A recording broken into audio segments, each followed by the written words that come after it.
اعوذ باللہ السمیع العلیم من الشیطان اللعین الرجیم بسم اللہ الرحمن الرحیم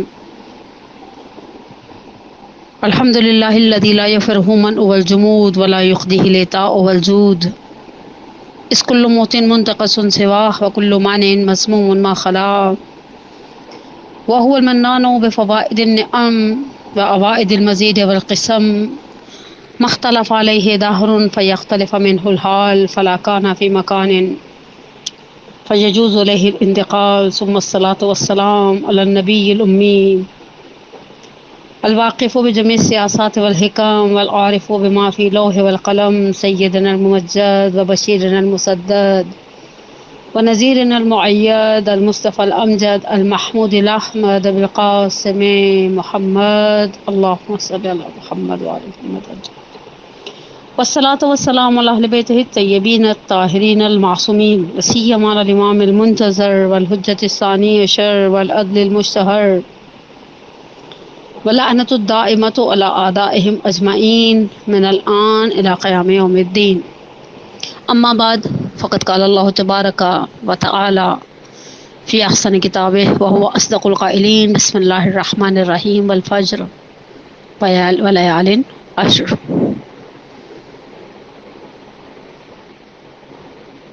ہم نے حسین بقائے دین کے حوالے سے جس گفتگو کے سلسلے کا آغاز کیا تھا، خدا کے احسان سے وہ آج اپنی دوسری منزل میں داخل ہو رہا ہے،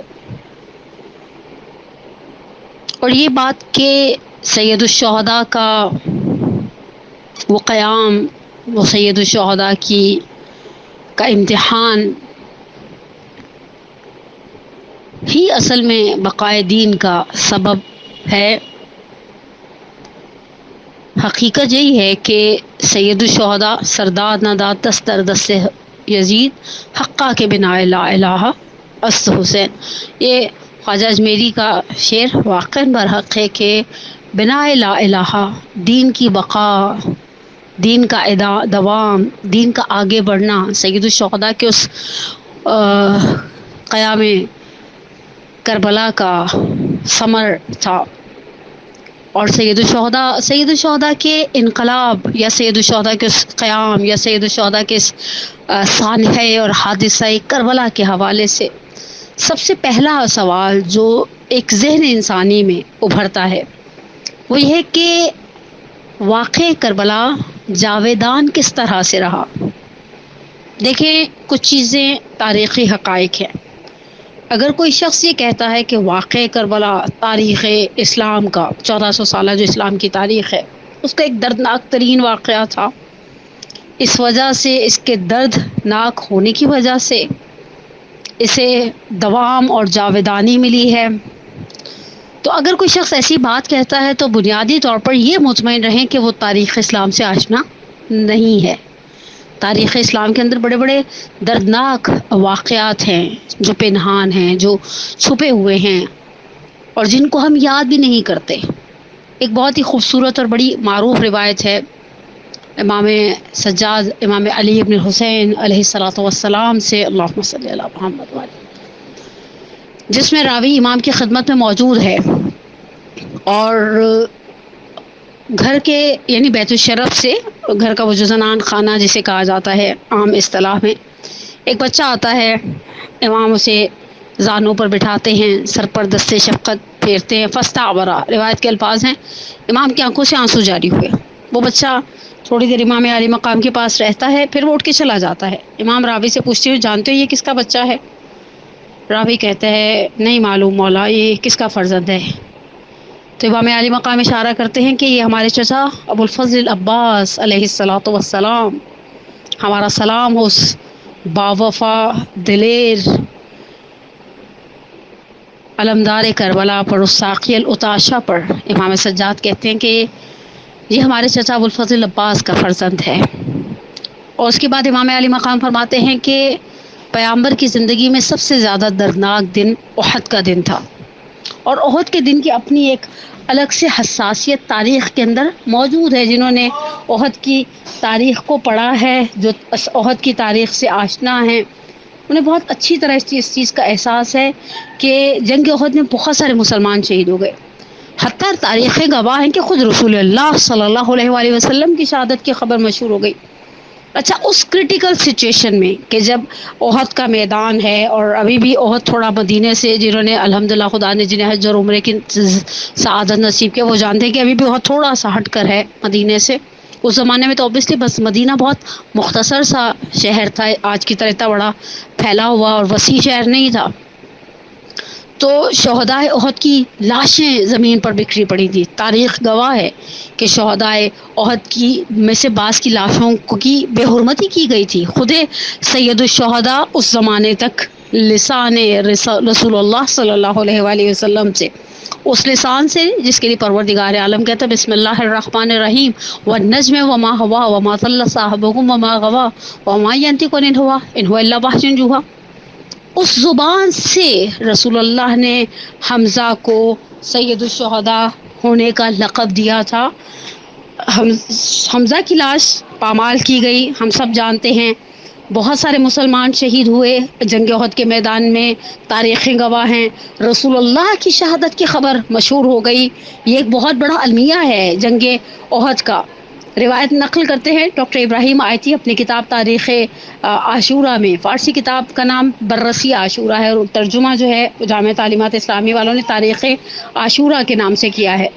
کہا کہ واقعی روایت کو نقل کرتا ہے کہ ایک انصار میں سے، انصار مدینہ میں سے ایک انصاری خاتون ہندہ بن عمرو بن حزام جو جابر بن عبداللہ انصاری کی پھوپھی بھی تھی، احد میں آئیں اور اپنے شہیدوں، یعنی آپ سوچئے اس خاتون کا ذرا جذبہ دیکھیے گا اور آپ کو اندازہ ہو کہ احد کا یعنی احد کے حالات کیسے تھے، احد کس قدر بڑا سانحہ تھا اس مسلمانوں کے قلیل اور مختصر سے گروہ سے جو بھی کچھ عرصہ پہلے بدر کی جنگ سے فارغ ہوئے ہیں گویا.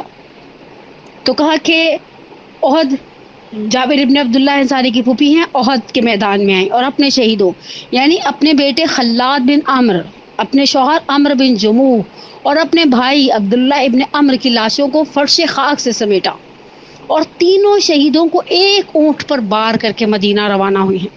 البتہ ڈاکٹر ابراہیم آیتی نے تو یہیں تک اس واقعے کی طرف اشارہ کیا.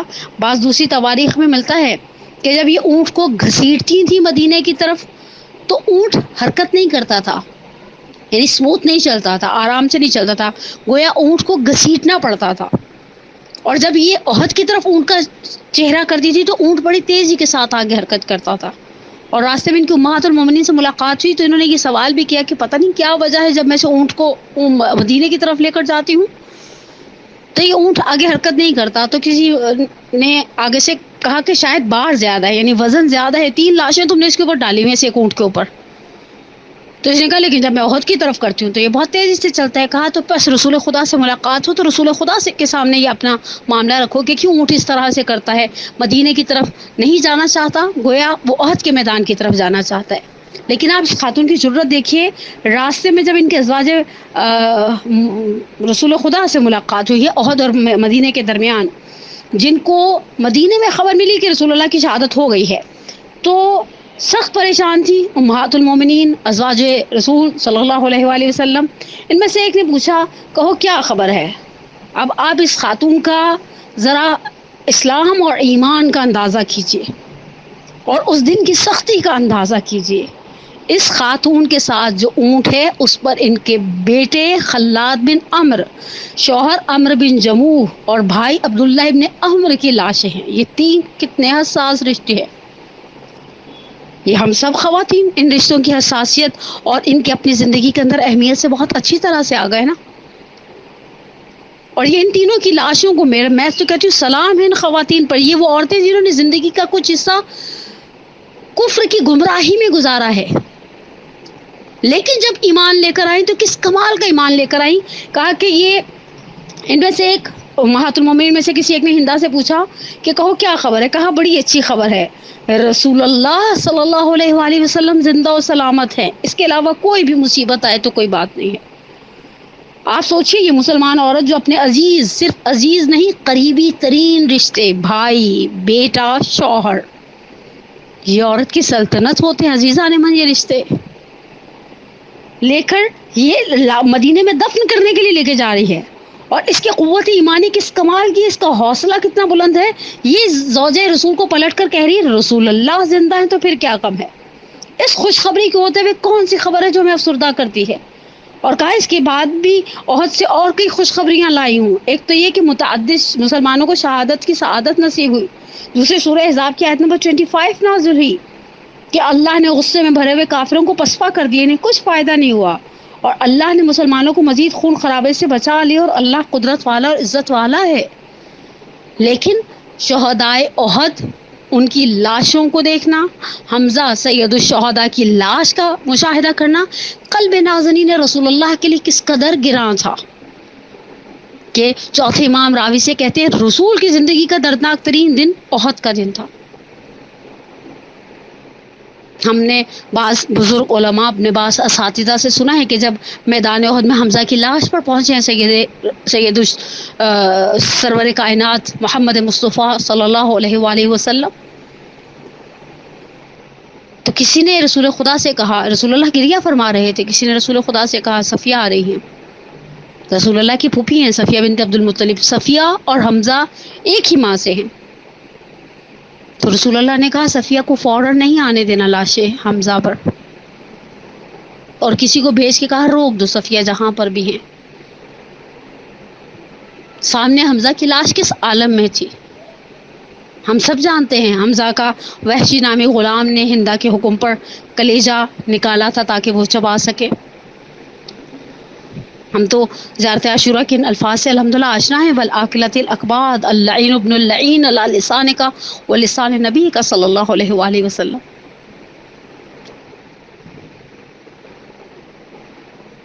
رسول خدا نے پہلا یہ کام کیا، اپنے دوش مبارک سے ردا اتاری، حمزہ کی لاش پر ڈال دی. حمزہ کی لاش پر ڈال دی.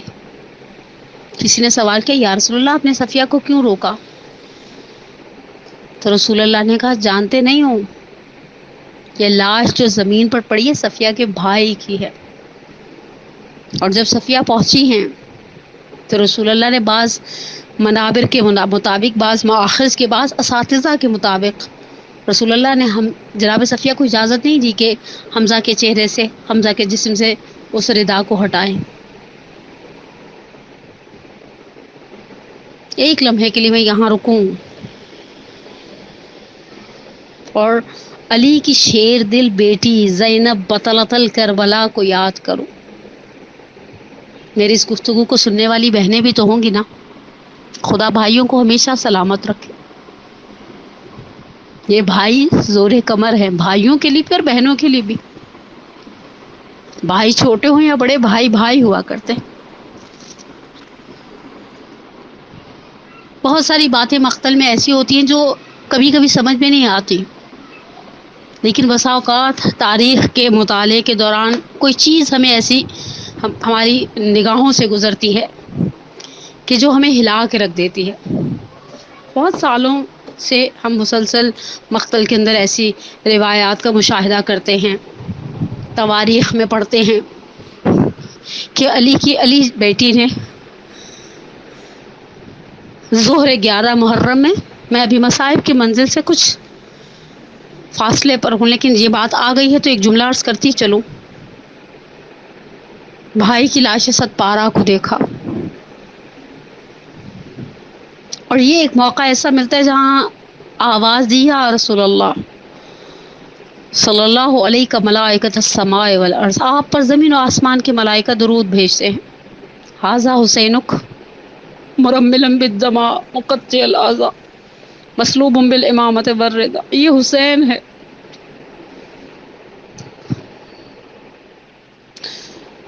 جس کے اعضاء کو منقطع کر دیا گیا ہے، کاٹ دیا گیا ہے. مرملا بالدماء، جو اپنے ہی خون کے اندر لت پت ہے. مسلوب بالامامۃ والرضا، میرے تو بھائی کا امامہ اور رضا لوٹ لیا گیا. میرا دل کہتا ہے، میں کوئی مقتل تاریخ نہیں پڑھی لیکن جناب زینب کبریٰ سلام اللہ علیہا نے، انسان اپنے خاندان کے بڑوں کے واقعات کو ہمیشہ سنتا ہے اپنے بڑوں سے. ثانیہ زہرا نے سنا ہوگا کہ احد کے میدان میں رسول اللہ نے حمزہ کی لاش پر کپڑا ڈال دیا تھا، اس لیے کہ صفیہ نہ دیکھ لے۔ تو بعید نہیں ہے قبر پیغمبر کی طرف رخ کر کے آواز دی ہو، یا رسول اللہ وہ احد کا میدان تھا، آپ نے حمزہ کی لاش پر کپڑا ڈال دیا، صفیہ نہ دیکھے، آئیے حسین کی لاش پر بھی تو کپڑا ڈالیے، میں یہاں سے گزروں گی کس طرح سے دیکھوں گی۔ لیکن رسول اللہ کی زندگی کا دردناک ترین دن احد کا دن تھا۔ مدینے کے گھروں سے گریہ و نالہ کی آواز بلند تھی، لیکن احد اپنی آب و تاب کے ساتھ آج ہمارے درمیان زندہ نہیں ہے، بلکہ بہت ساری مسلمانوں کی تعداد ایسی ہے جو احد کی جزیات سے واقف نہیں، آگاہ نہیں ہیں۔ مثلا احد کے شہداء کے بارے میں، جزیات کے بارے میں ہم باخبر نہیں ہیں، شہداء کی ترتیب کے اندر ہم باخبر نہیں ہیں، حتیٰ بعید نہیں ہے کہ میرے سننے والی بہنوں میں، بیٹیوں میں، بہرحال مائیں یقیناً مخاطب نہیں کی جا سکتی ان کی فضیلت اور احترام کی بنا پر، شاید بہت سارے لوگ احد کی تاریخ سے بھی آگاہ نہ ہوں کہ احد کا دن کون سا دن تھا اسلامک کیلنڈر کے اندر، تقویم شیعہ کے اندر، اور سال کون سا تھا۔ لیکن اس کے بعد ہم آتے ہیں اور ایک قدم آگے بڑھتے ہیں اور ہم دیکھتے ہیں کہ واقع کربلا محض یہ نہیں کہ اپنی آب و تاب کے ساتھ زندہ ہے، بلکہ واقع کربلا اپنی بہت ساری جزیات کے ساتھ ہمارے پاس زندہ ہے۔ ہر سال واقع کربلا کی یاد منائی جاتی ہے، ہر سال واقع کربلا کو منبروں سے دہرایا جاتا ہے۔ ہم واقع کربلا کو، اصل واقع کربلا گویا ہمارے دلوں میں بستا ہے، سید الشہداء کی مصیبت، اور کس طرح سے ہم سید الشہداء کی مصیبت کو بلا دیں، جبکہ ہمارے سامنے روایت ہے امالی شیخ صدوق کی علیہ الرحمہ، بحار الانوار علامہ مجلسی علیہ الرحمہ، عوالم اور لہو سید ابن طاؤس علیہ الرحمہ کہ امام حسن مجتبیٰ علیہ السلام کا جملہ ان الذی یؤتی الی سم یجسو الی فاقتلوا بہ ولکن لا یومک یومک یا ابا عبداللہ، جو چیز میری شہادت کا سبب بنے گی وہ ایک زہر ہے جو میرے حلق میں ڈال دیا جائے گا، لیکن لا یومک یومک یا ابا عبداللہ، حسین تمہارے دن جیسا کوئی دن نہیں ہوگا۔ آپ سوچئے یہ جملے کسی خطیب کی زبان سے نکلے ہوئے جملے نہیں ہیں، کسی عالم کی زبان سے نکلے ہوئے جملے نہیں ہیں، یہ معصوم کی زبان سے نکلے ہوئے جملے ہیں، اس ذات بابرکت کی زبان سے نکلے ہوئے جملے جن کی تائید کے لیے 8ویں امام سامن الحجج علی ابن موسیٰ الرضا علیہ السلام فرماتے ہیں لا یقاس بنا احد، کسی کو ہم سے قیاس نہیں کرنا، اہل بیت کے ساتھ کسی کا قیاس نہیں ہے، معصومین کے ساتھ کسی کا قیاس نہیں، کسی کا مقابلہ نہیں ہے۔ اس زبان سے امام حسن مجتبیٰ علیہ السلام کی لا یوم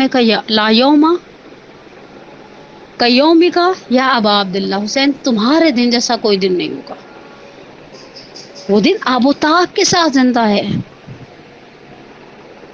اور اس دن نے پچھلے حوادث یعنی اس حادثے نے، وہ حادثہ ان پچھلے حوادث کے اوپر غالب نظر آتا ہے، واقع کربلا، حادثہ کربلا۔ اچھا، ہم اب اپنی گفتگو کو ایک قدم اور آگے بڑھاتے ہیں۔ ہم نے کہا نا کہ اگر ہم صرف تاریخ اسلام تک، ابھی میں تاریخ انسانیت کی بات نہیں کر رہی، ورنہ تاریخ انسانیت بھی بھری ہوئی ہے دردناک واقعات کے ساتھ، فجیع واقعات کے ساتھ،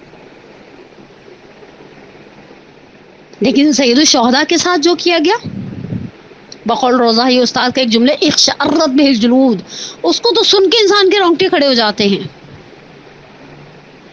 جو اہل حرم کے ساتھ کیا گیا وہ کیا کم المیہ تھا۔ ہم تاریخ اسلام کی جب بات کرتے ہیں تو شہادت سید الشہداء اور واقع طف سے پہلے، حادثہ کربلا سے پہلے دردناک ترین دن تاریخ اسلام کے اندر احد کا دن تھا۔ اب ہم ایک قدم اور آگے بڑھتے ہیں۔ اگر مہدی پیشوائی کی کتاب ہے سیرہ پیشوایان، مہدی پیشوائی آتھر ہیں کتاب میں، معصومین علیہ السلام کی زندگی کے حوالے سے کچھ چیزیں ہیں، کچھ مطالب ہیں، اور بڑی خوبصورت اور نفیس کتاب ہے. اس کے اندر وہ معصوم سے روایت کو نقل کرتے ہیں کہ واقعہ کربلا کے بعد ہم اہل بیت پر دردناک ترین واقعہ جو ہے وہ واقعہ فخ ہے. اب میں فی الوقت واقعہ فخ کی جزیات کی طرف واقع فخ کی جزیات کی طرف نہیں جانا چاہتی، لیکن سوال یہ پیدا ہوتا ہے کہ واقع کربلا نے کے اندر ایک عجیب سی بات ہے کہ واقع کربلا سے پہلے کے واقعات اور واقع کربلا کے بعد کے حوادث کو اگر ہم مد نظر رکھ کر بات کریں تو واقع کربلا جو ہے وہ اپنی نوعیت کا، اپنی انداز کا ایک الگ سے منفرد اور منحصر بے فرد قسم کا حادثہ محسوس ہوتا ہے. اس حادثے کی بقا کا راز کیا تھا؟ اچھا، واقع فخ کی طرف میں کل کی گفتگو میں انشاءاللہ تھوڑا سا سرسری سے اشارہ کروں گی کہ اس واقع فخ کے اندر خاندان بنو ہاشم کے بزرگان کے اوپر کیا مصیبت اور کیا مظالم ڈھائے گئے. لیکن اس واقع کربلا کو کچھ عوامل نے زندہ رکھا، جاویداں کر دیا. یعنی آپ خود سوچیں، انسان کی فطرت کے کچھ تقاضے ہیں جو اس واقعے کے آگے تقاضے بے بس نظر آتے ہیں. ہم اگر کسی دردناک المیے کو سنتے ہیں، ممکن ہے جب ہم پہلی دفعہ سن رہے ہوں، اب میں یہ فطری تقاضوں پر بات کری، واقع فخ پر انشاءاللہ کل کی گفتگو میں اشارہ کریں گے. انسان کی فطرت کا تقاضا اور مزاج ایسا ہے کہ پہلی مرتبہ جب ہم کسی المیے کو سنتے ہیں، کسی دردناک واقعے کو دیکھتے ہیں، سنتے ہیں، تو ہماری آنکھوں میں آنسو آ جاتے ہیں، ہمارا دل غمزدہ ہو جاتا ہے. دوسری مرتبہ سنتے ہیں یا پڑھتے ہیں تو ہمارے قلب کے حزن کے اندر ایک کمی واقع ہو جاتی، وہ آہو بکا نہیں رہتی. تیسری مرتبہ سنتے ہیں تو شاید بسا اوقات ممکن ہے آنکھیں ہلکی سی نم ہو جائیں، لیکن آنسو رخسار پر نہیں بہتے. کوئی بھی المیہ ہو، کوئی بھی دردناک واقعہ ہو، لیکن سید الشہداء کی یاد، انا لقتل الحسین حرارت فی قلوب المؤمنین لا تبردوا ابدا. قتل حسین کے لیے مومنین کے دلوں میں ایک آگ ہے جو کبھی ٹھنڈی نہیں ہوگی. لیکن واقعہ کربلا برعکس ہے.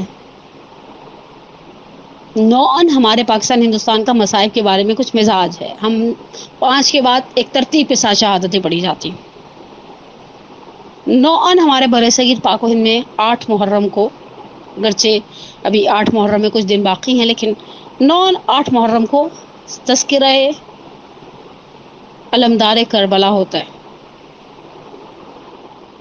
ہم اگر 8 محرم کو صبح ایک مجلس سنتے ہیں، جو ہمارا خواتین کا ایک مزاج اکثر امام بارگاہ میں صبح 11 بجے والے ٹائم پر مجلسیں برپا ہوتی ہیں.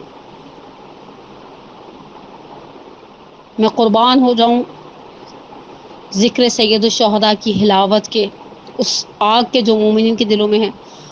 وہ لوگ جو سارا سال 355 دن صبح کے ٹائم میں کہیں نہیں نکلتے مجلس کے لیے، وہ بھی جاتے ہیں اور چاہتے ہیں کہ ذاکرہ کے پاس جگہ ملے، ذاکرہ کو دیکھ سکیں، اچھی طرح سے خطابت کو سننے کا حق ادا کر سکیں. صبح مصائب ابو الفضل عباس پڑھے جاتے ہیں، ہماری آنکھوں سے آنسو بہتے ہیں، ہم اس علمدار کربلا کی یاد میں آنسو بہاتے ہیں. بس اوقات شام 4 بجے پھر ایک مجلس میں جانے کی خدا توفیق دے دیتا ہے. سید کونین ہم سب سے انشاءاللہ راضی ہوں. پھر خدا کی سعادت ہماری شامل حال ہوتی ہے، نصیب ہوتی ہے. ہم پھر ایک فرض ادا پر جاتے ہیں، پھر تذکرہ علمدار کربلا ہے، پھر آنکھوں میں آنسوؤں کا سیلاب ہے. پھر ہم گھر آنے تک بسا اوقات جناب ام البنین کے ان اشعار کو زیر لب پڑھتے ہیں. دیکھا ہے جس نے حملہ عباس نامور تھے اس کے ساتھ اور بھی کرار کے پسر، سنتی ہوں ہاتھ کٹنے پہ زخمی ہوا تھا سر، یارب گرا تھا کیسے میرا لال خاک پر، ہوتی جو تیغ پاس نہ آتا کوئی نظر، ام البنین کہہ کے پکارے نہ کوئی، آتے ہیں مجھ کو یاد وہ شیران حیدری، جب تک تھے میرے لال میں ام البنین تھی، اجڑی ایسی گود کہ اب کچھ نہیں رہی. رات کو بسا اوقات 9 بجے جو ایسی مجالس ہوتے ہیں جن میں خواتین اور مرد حضرات شرکت کرتے ہیں، واپس تذکرہ کربلا ہے، واپس وہی مصیبت ہے، وہی شہادت ہے. لیکن ایسا نہیں ہے کہ ہم کہیں رات کی مجلس میں آنکھ میں آنسو نہیں تھے. یہ ایک خاص الگ سے عنایت ہے. ان شہداء کی عظمت تھی، ان شہداء کی کا مقام ہی الگ ہے. آپ شہداء کربلا کو بھی دوسروں کے ساتھ اتنی آسانی سے، یعنی اصلا کیا قیاس کر ہی نہیں سکتے شہداء کربلا کو.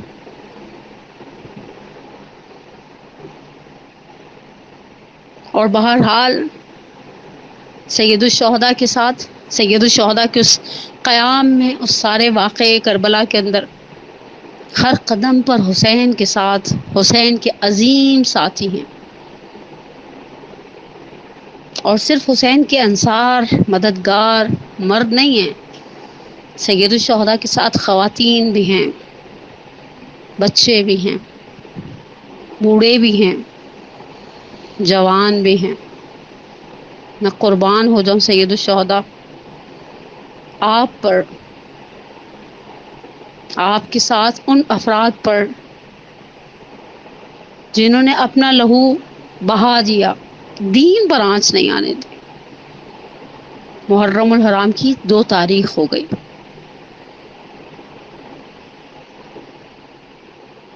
2 تاریخ کو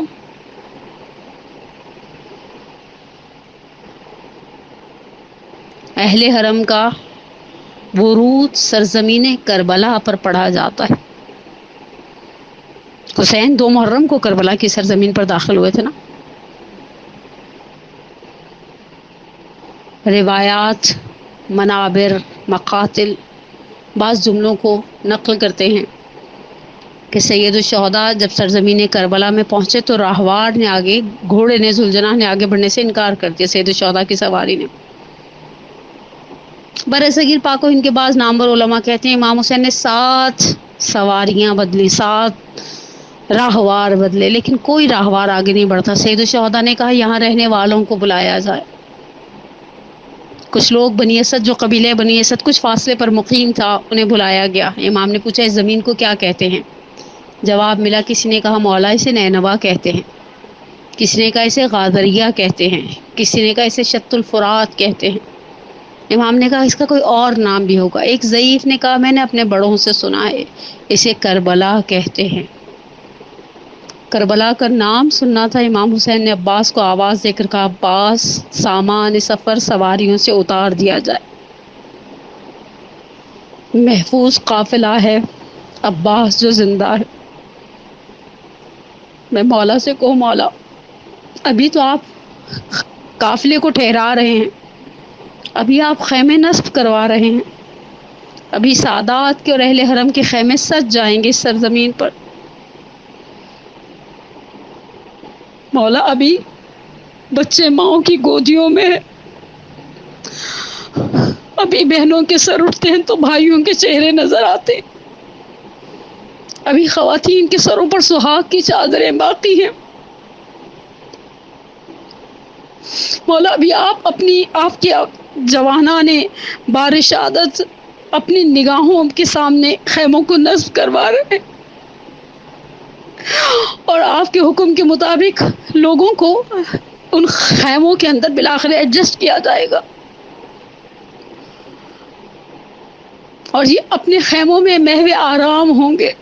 یہ 2 محرم کا دن ہے، صرف 8 دن کی بات ہے.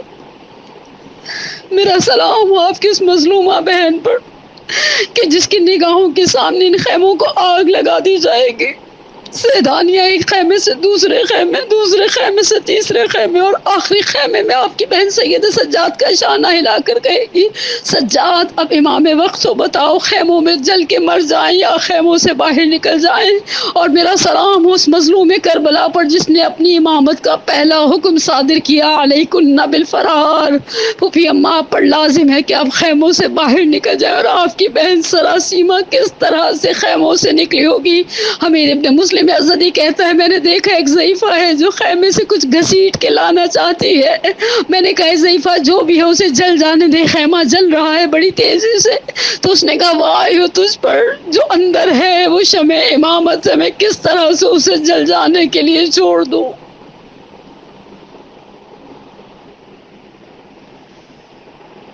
وَسَيَعْلَمُ الَّذِينَ ظَلَمُوا أَيَّ مُنقَلِبٍ يَنقَلِبُونَ. نسألك الله وندعوك باسمك العظيم الأعظم العزل جليلكم اللهم من يسألك بحق فاطمة وأبيها وبعلها وبنيها وسر المستودع فيها أن تصلي على محمد وآل محمد. پروردگارا بحق محمد وآل محمد، بحق شہداء کربلا، بحق سالار شہیدہ سید الشہداء کے صدقے میں یا رب الحسین اشفی صدر الحسین بظہور الحجہ. خدا ہمارے ولی کے ظہور میں تعجیل فرما، ہمارے گناہ کبیرہ و صغیرہ کو معاف فرما، ہمارے پریشان حالوں کی پریشانی کو دور فرما، ہمارے بیماروں کو شفا عاجلہ و کاملہ عطا فرما. ہمارے مرحومین کی الخصوص میں کچھ مرحومین کے لیے خصوصی طور پر اپنے والدین مرحوم والدین کے لیے دعا گو ہوں. پروردگارہ انہیں اپنی جوار رحمت میں اعلیٰ علیین میں جگہ عطا فرما. پروردگارہ ہمیں ہمارے والدین کے لیے، ہماری اولاد کو ہمارے لیے باقیات الصالحات میں سے قرار دے. ہم سب کا خاتمہ بالایمان فرما. اس محرم الحرام میں ہمیں قلب نازنین سیدہ کونین کو خوش کرنے کی توفیق اور سعادت عنایت فرما. السلام علیکم ورحمۃ اللہ.